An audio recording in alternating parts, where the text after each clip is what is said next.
أهلا بيكم، ازيكم عاملين ايه؟ ويا رب تكونوا بخير وصحة وسعادة دايما ان شاء الله. النهاردة هقدم لكم شرح بسيط جدا، وهو الفرق بين دا ودار، وهي قاعدة مهمة وبسيطة جدا في اللغة الألمانية، ورغم كده هي مهمة جدا لفهم النصوص المكتوبة وكمان في الاستخدام الشخصي. يا رب الدرس يعجبكم والكل يستفيد منه. يلا بينا نبدأ. أول حاجة هنبدأ نتكلم عنها هي da. Die erste Verwendung davon ist als Konjugation. Da ist wie das Konjugation weil. أول معنى للكلمة دي هو معنى لأن، يعني بتساوي كلمة weil. يبقى da بتيجي بمعنى لأن زي كلمة weil بالظبط، يعني من الآخر هي Konjugation، يعني هي عبارة عن رابط، ولكنها بتستخدم بالمعنى بتاع لأن في الكتابة أكتر من الكلام. تعالوا نشوف الأمثلة.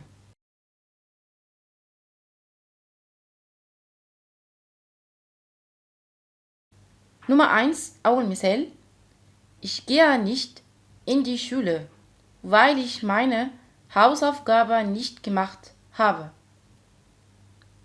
Ich gehe nicht in die Schule, weil ich meine Hausaufgabe nicht gemacht habe. أنا لن أذهب اليوم إلى المدرسة لأنني لم أقم بعمل الواجب. هنا هو استخدم weil اللي هي معناها لأن، وزي ما شفنا جاب gemacht habe الفعل في الآخر.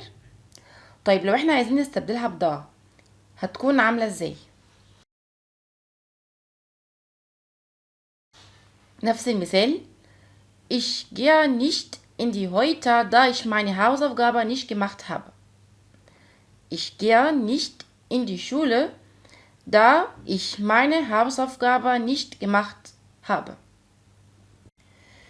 زي ما احنا شايفين ما اتغيرش اي حاجة غير كلمة weil، شلناها وحطينا بدلها كلمة دا، فبقت نفس المعنى: انا لن اذهب الى المدرسة اليوم لانني لم اقم بعمل الواجب. وبرضو الفعل جه في الاخر نفس كل حاجة، يعني دا بتساوي فايل بالظبط، لكن دا بمعنى فايل بتكون رسمية شوية فبتيجي في النصوص المكتوبة.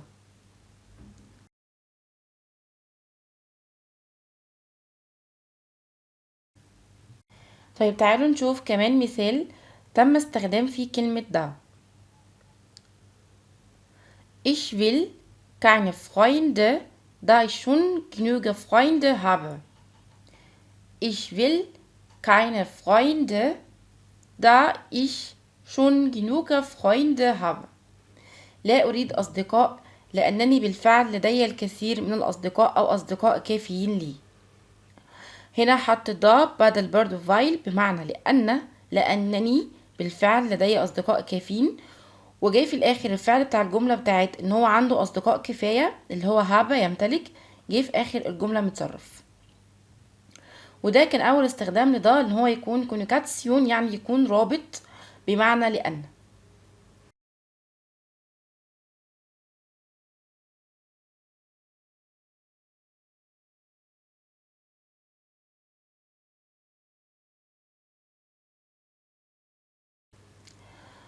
Die zweite Verwendung davon ist mit dem Wort dort. Das ist mit diesem Wort verbunden. Hier ist das Thema unserer Folge. Was ist die Beziehung zwischen dort und da? Was ist der Unterschied oder die Gemeinsamkeit؟ تاني استخدام ليها هو مرتبط بالكلمة dort، وهنا يكمن موضوع الحلقة بتاعتنا. ايه العلاقة ما بين كلمة da und dort؟ ايه الاختلاف ما بينهم او ايه التشابه بينهم؟ Als wir alle wissen, gibt es viele Länder, die auf Deutsch sprechen. Die bekannteste davon sind Deutschland und Österreich. زي ما احنا عارفين اولا كده ان في بلاد كتير بتتكلم بالالماني، ومن اشهرها المانيا والنمسا. Deshalb gibt es selbstverständlich manchmal verschiedene Gebrauche von den Regeln. وعشان كده بيظهر احيانا كتير اختلافات في استخدام بعض القواعد.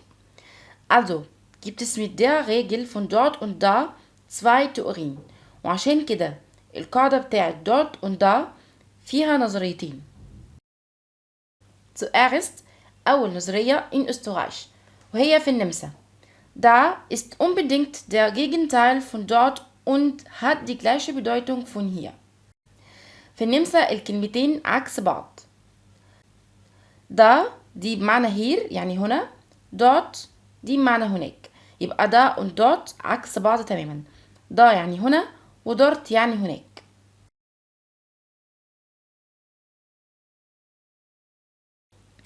Zu zweit تاني حاجة in Deutschland da ist egal. Da druckt dort oder hier aus. في ألمانيا الموضوع متساوي. دا يا إما بتساوي هير يا إما بتساوي دورت. يعني دا بتساوي دورت بالنسبة لألمانيا، يعبر عنها بكلمة هنا أو هناك، تستخدم للاتنين.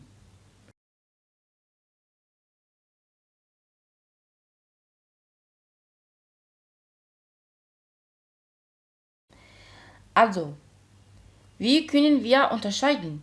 Das ist sehr leicht.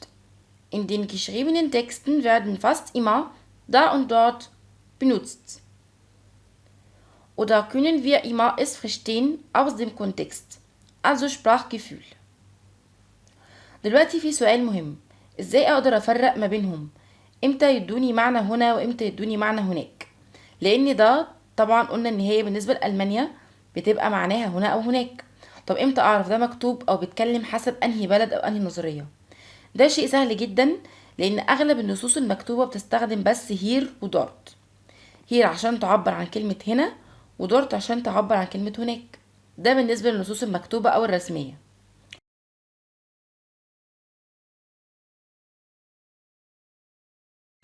ولو كانت الكلمة التالتة اللي هي دا اللي هي بمعنى الاتنين ساعات مستخدمة، فبنقدر نفهم هي بتشير إلى هنا أو هناك من خلال سياق الكلام أو من خلال الحس اللغوي. ده بيكون باين جدا في الجملة، يعني من خلال الجملة أنا هبقى فاهم هو بيقول لي هنا ولا هناك، ده في حين إنه يستخدم دا.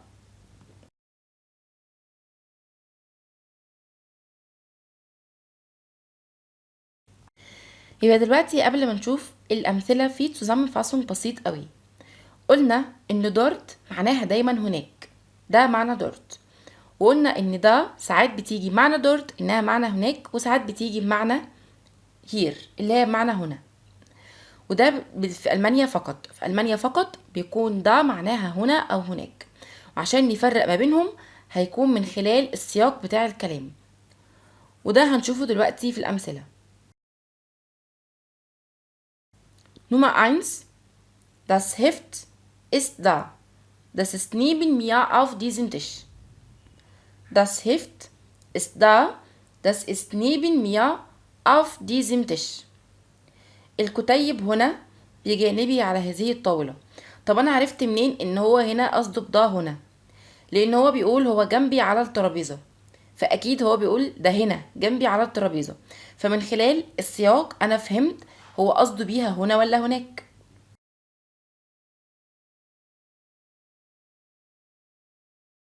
Nummer 2. Da will ich nicht gehen.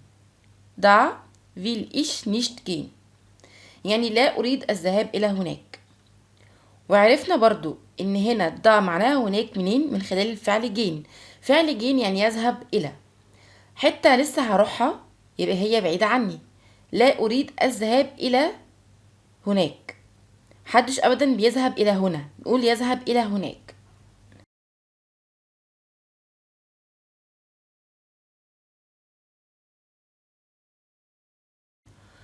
Nummer 3. رقم 3. komm schon da. komm schon da يعني تعال إلى هنا.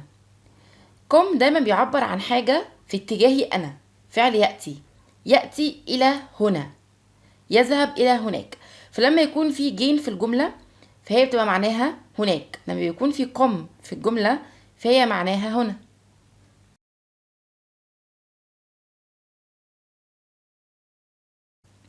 Nummer 4. Gibt's da etwas Besonderes oder werde ich nichts finden? Gibt's da etwas Besonderes oder werde ich nichts finden؟ هل هناك شيء مميز أو أنني لن أجد شيئا؟ هنا في عندي زي ديالوج أو واحد بيرد على واحد فبيقول له هو هناك في حاجة مميزة ولا أنا مش هلاقي حاجة؟ طب عرفت منين إن هو بيقول هناك ليه مش هنا؟ لان هو بيقول له ولا انا werde ich nichts finden، انا مش هلاقي حاجه هناك، مش هلاقي حاجه، هلاقي حاجه. اذا هو لسه في هنا فعل werde بيعبر عن المستقبل، يبقى هو لسه هيروح علشان يلاقي او ما يلاقيش.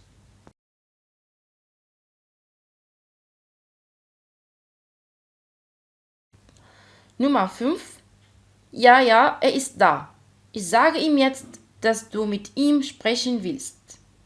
Ja, ja, er ist da. Ich sage ihm jetzt, dass du mit ihm sprechen willst. نعم نعم إنه موجود هنا. سأخبره الآن أنك تريد التحدث معه.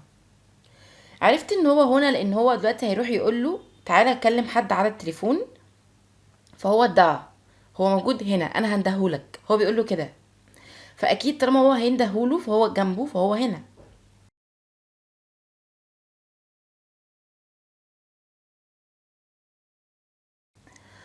Nummer 6. رقم 6. Ich fahre dieses Jahr nicht nach Berlin. Ich war gerade im Vorjahr da.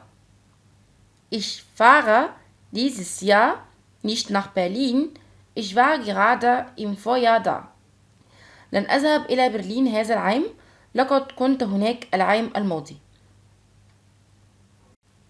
عرفت منين انها هناك؟ لان هو بيقول انا مش هروح السنه دي برلين، هو مش في برلين، هو مش في برلين ومش هيروحها السنه دي، انا كنت هناك. لان هو مش في برلين فبيقول انا كنت هناك ومش هروح. اذا هو مكان خلاص هو مبقاش فيه وقاعد في حته تانية وبيتكلم عنها. وبكده احنا اول ما هنشوف ده من خلال بقيه الكلام هنكون فاهمين معناها هنا او هناك. لكن دارت معناها دايما هناك، وهير معناها دايما هنا.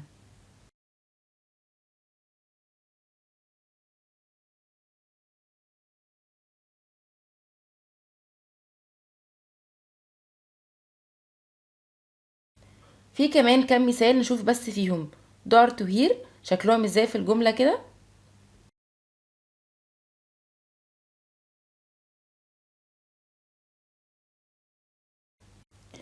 Ich gehe nach Berlin und du gehst du dort. أنا سأذهب إلى برلين وأنت هل ستذهب إلى هناك؟ Ich gehe nach Berlin، أنا رايح برلين. إذن هو مش في برلين، هو لسه هيروحها، فبيقول له und du gehst du dort، وأنت هل ستذهب إلى هناك؟ طب ليه استخدم dort اللي هي هناك؟ لأن برلين مكان دلوقتي هو مش فيه، لسه مكان بعيد عنه فقال هناك.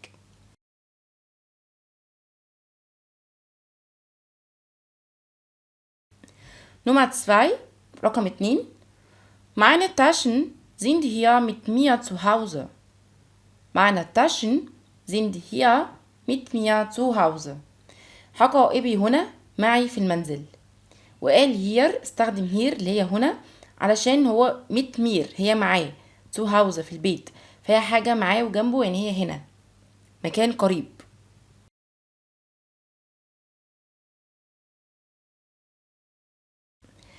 Gibt's dort Kinder? Meine Tochter will mitkommen. ده المثال الثالث. Gibt es dort Kinder? Meine Tochter will mitkommen. Gibt es dort Kinder؟ يعني هل يوجد هناك أطفال؟ Meine Tochter will mitkommen. ابنتي تريد أن تأتي. طب ليه استخدم dort؟ عشان القاعدة اللي احنا قلناها فوق إن kommen بيعبر عن المكان، إن احنا لسه هنعمل عملية ذهاب إلى مكان بعيد. فكومن بيجي معاه دورت أو دا بمعنى دورت. جين بيجي معاه هي أو دا بمعنى هي.